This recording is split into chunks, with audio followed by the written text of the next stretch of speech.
you frequently get accused of having power that you really don't have.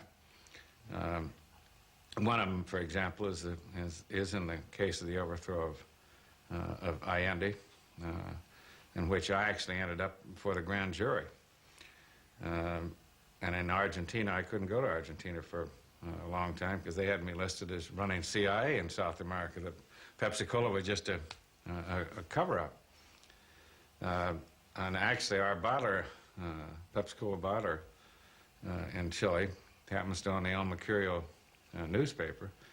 And when he came up here, Nixon wanted to see him, and he'd met him previously with me.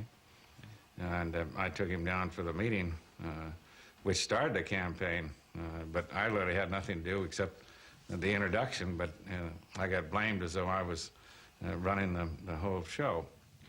The overthrow of Chile's last democratically elected government had begun.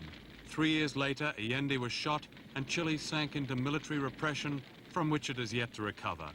Of course, Pepsi Cola is still in Chile.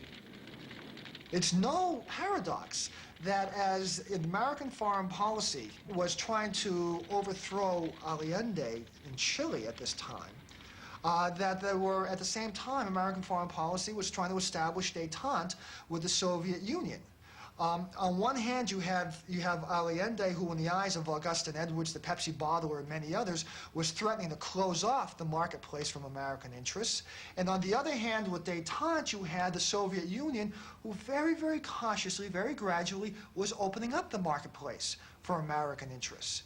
And this is the essence, as we see it, of American foreign policy. The real essence, when you distill everything away, is access to the marketplace. If you give us access to the marketplace, we'll do business with you, regardless if you're fascist, or if you're communist, or if you're anything in between. Just like if you deny us that access, then there are going to be problems. But the problems are not just political. In a survey of malnutrition in developing countries where Coke and Pepsi dominate, a priest wrote from his remote region. The great majority of people here are convinced that soft drinks must be consumed every day. This is mainly due to extensive advertising. In the meantime, in these same villages, natural products such as fruit are consumed less. In some families, just once a week. Other families even sell their own natural products in order to buy soft drinks. I think that you have to look at it in the context of what people do in their lifestyles. In the emerging countries, many people have tried to sell strictly nutritional products. The fact of the matter is the people won't drink it. Yeah? The people won't eat it. They are ingrained in terms of what their local diets and lifestyles happen to be.